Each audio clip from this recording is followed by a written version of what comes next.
friends, my name is Hriday Patel. I study in 5th grade.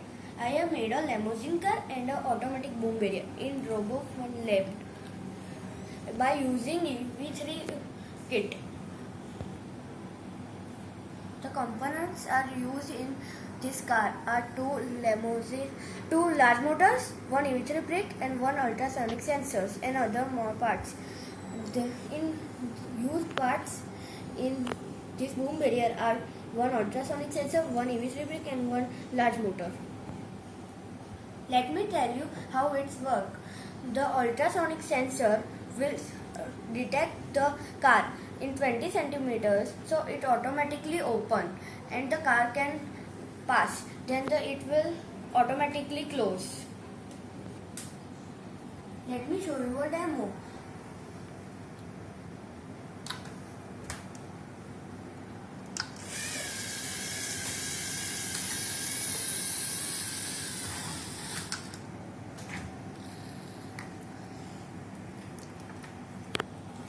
Thank you for seeing this video.